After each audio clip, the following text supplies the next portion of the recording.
Hello everyone, my name is Rain.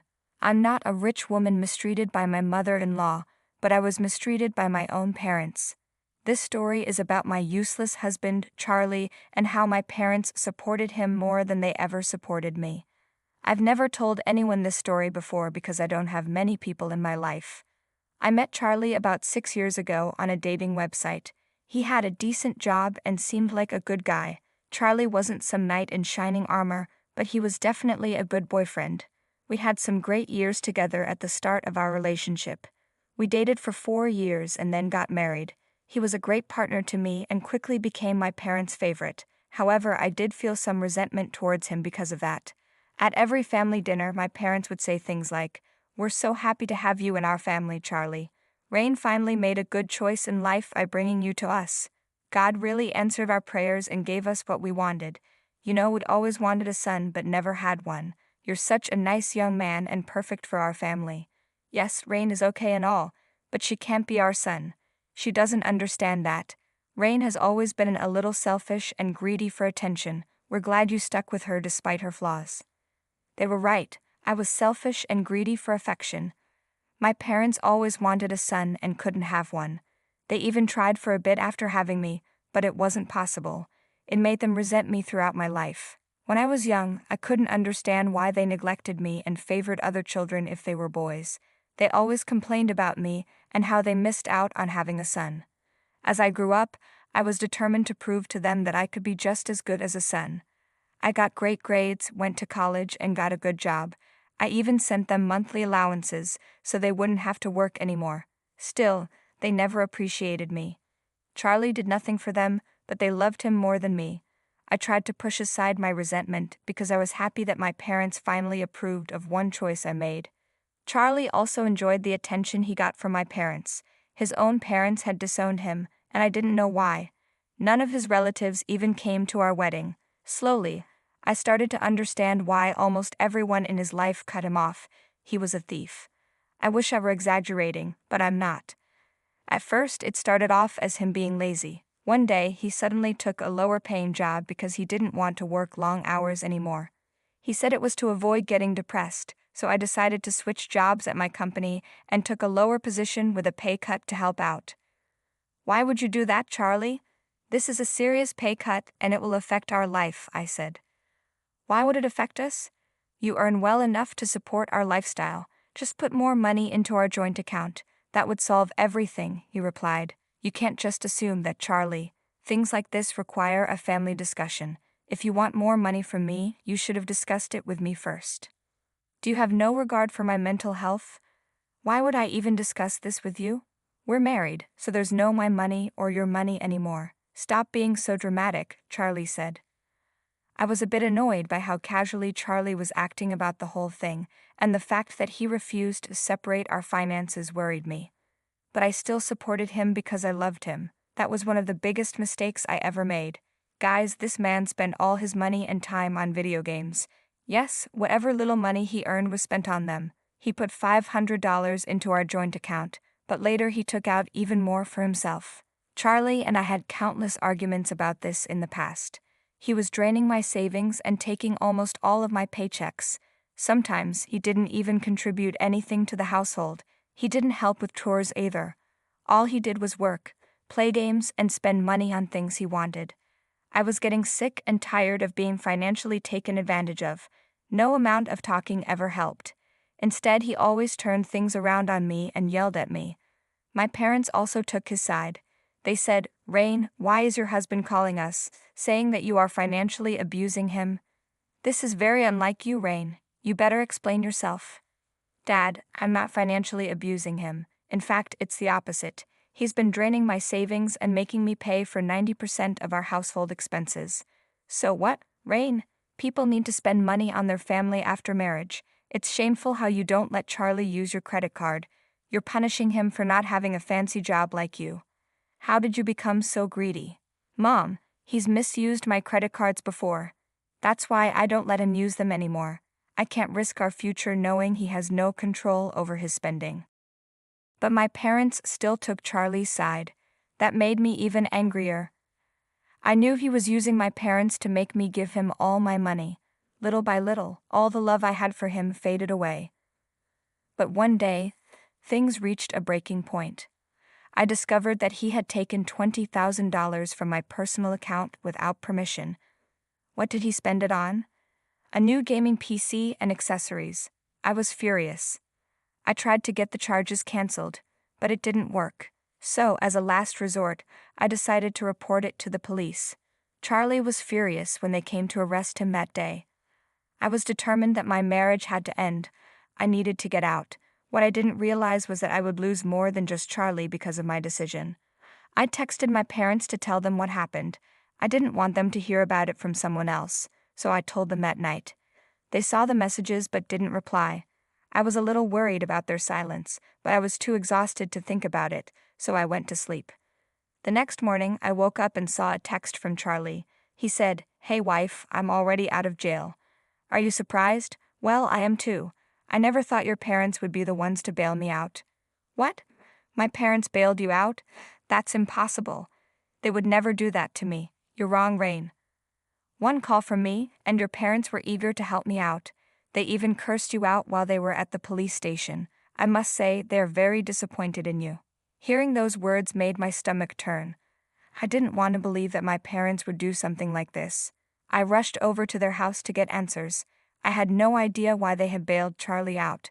I had tried to keep them as uninvolved as possible. But they still managed to talk to Charlie and pay for his bail. I was getting really angry thinking about what they did. I walked into my parents' house and said, "Mom, Dad, please don't tell me you bailed Charlie out. Don't tell me what I heard is true.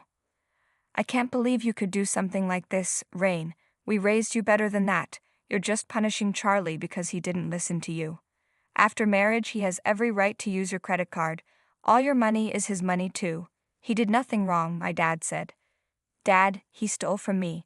He took $20,000 from my accounts, and this was after he had already emptied our joint account in the past. When does it stop?" I replied. "We know you've been financially controlling towards him, Rain. It's not right to shame your own husband for spending money. You were a bad wife to him. Charlie told us how you refused to put more money into your joint account. Spouses shouldn't hide their money from each other." "Charlie doesn't hide anything from you," Dad insisted. "Charlie didn't hide money because he had nothing to hide. After every paycheck, he had no money left. He barely contributed anything to our household expenses." "Oh my God, are you shaming a man for earning less than you? What can poor Charlie do when he earns so little?" "I can't believe what a greedy and selfish brat you've become," Dad said angrily. No matter what I said, my parents still supported Charlie. I should have seen this coming. They'd always preferred him because he was a man. Charlie filled that gap in their hearts from not having a son. Having a good and successful daughter wasn't enough for them. Still, I thought they wouldn't choose any man over their own child. I was wrong. My parents were completely hopeless. Their words hurt me when they blamed me. I was disappointed and sad, but I wasn't ready for what they said next. "Rain, you have truly turned into a horrible woman. We're ashamed of what you've become. We can't be associated with such a selfish daughter like you, so your father and I have made some decisions. We've invited Charlie over to our house. He'll be staying with us until you come to your senses. We'll pay for his lawyer fees and everything. You'd better drop the case and take him back, or we'll disown you. You're going to house the man who stole from me and financially abused me for years? Are you really going to disown me over this? You can't be serious." "We are dead serious, Rain. It's time we taught you a lesson. Just because you're financially independent doesn't mean you can do whatever you want. Charlie has been such a good son-in-law to us. It's time we stand up for him and help him out in this tough time. He's already like a son to us, so we'll let him stay with us until you realize your mistake." Nothing could have prepared me for this. I thought my parents were biased towards my husband, but I never thought they would disown me for him. They constantly praised my abusive, freeloading husband for his wrong decisions and belittled me for being responsible. What they said that day completely shattered my heart. All the love I had for them was gone. I realized that all my life I had been loving the wrong people, but I wasn't going to let them take advantage of me anymore, so I said, "Fine then, have him in this house. But if he comes to live here, I will stop sending you money.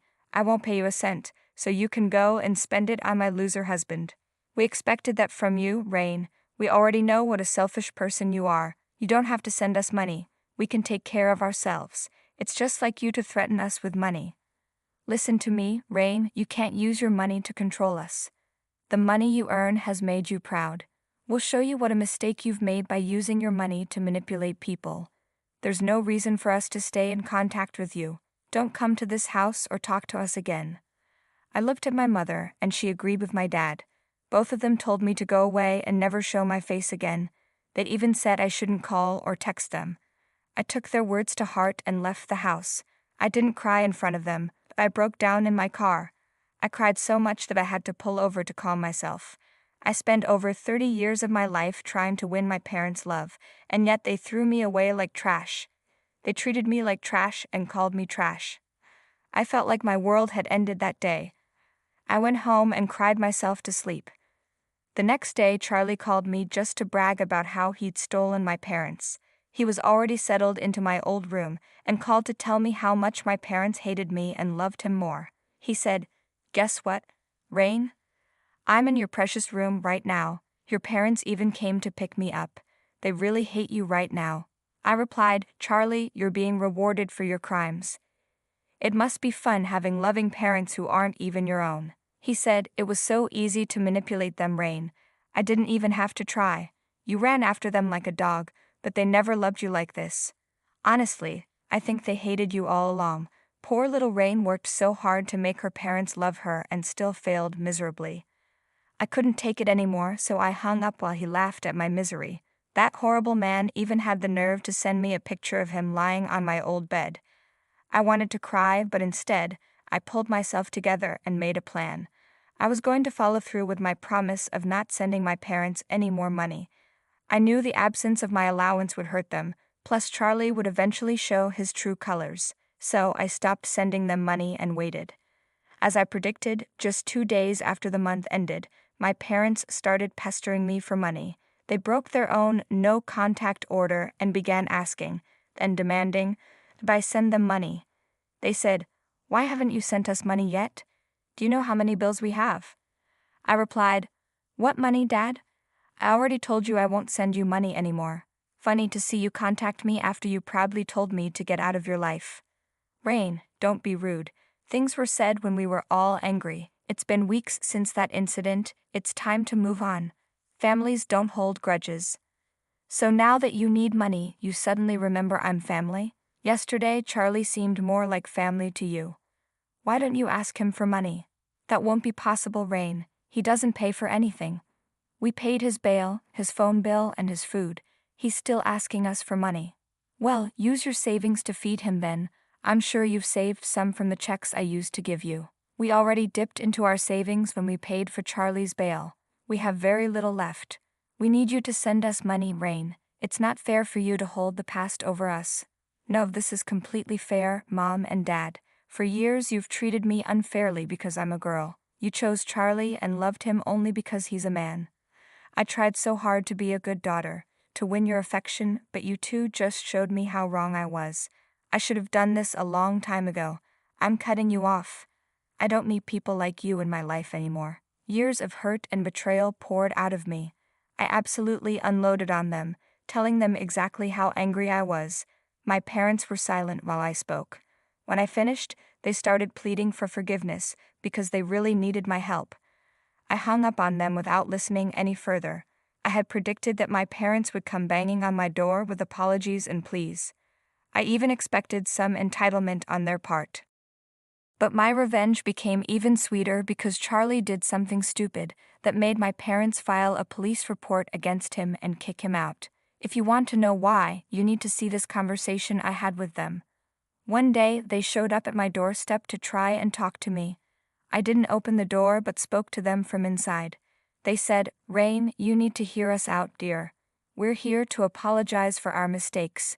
We never should have let an outsider into our home. You are family, and you should have been our priority. We got caught up in our dream of having a son and didn't realize how bad your husband was. We've already paid dearly for it. Charlie stole our credit cards and drained our savings. We don't even have money for food anymore. Rain, please don't let your parents starve. We need your help. We promise we'll stand by you this time. We've already reported the theft to the police and kicked Charlie out. He'll never step foot in our lives again. I replied, you should have thought about this when you happily chose Charlie over me. You're the only ones responsible for your situation now. I will only send you money for this month, but after that, I'm done. You have a month to figure out what to do. I said that and left them on the porch. I felt a little bad for my parents, but then I remembered how little I meant to them. That was enough to make me angry again. I did send them some money because I couldn't let them starve, but that was the last check I sent them. Just as they said, my parents filed a police report to get the charges reversed on their credit cards. Surprisingly, they sent back the money I'd sent them last time. They kept begging and pleading with me for forgiveness. The begging went on for so long that I started to get used to it. I saw it coming but didn't expect them to be so persistent. However, what they did next was even more unexpected. They actually signed over their house to me as an apology for all the mistakes they made against me. My parents showed up on my porch and left the papers there. I didn't know what to think. Apparently, they also got jobs so that I wouldn't have to spend my money on them anymore. I returned the papers and haven't contacted them yet. As for my husband, well, he's my ex-husband now. Yes, I filed for divorce and got him sent to prison for fraud. With a double case against him, Charlie's chances of avoiding jail were slim. Just as predicted, the judge put him in prison.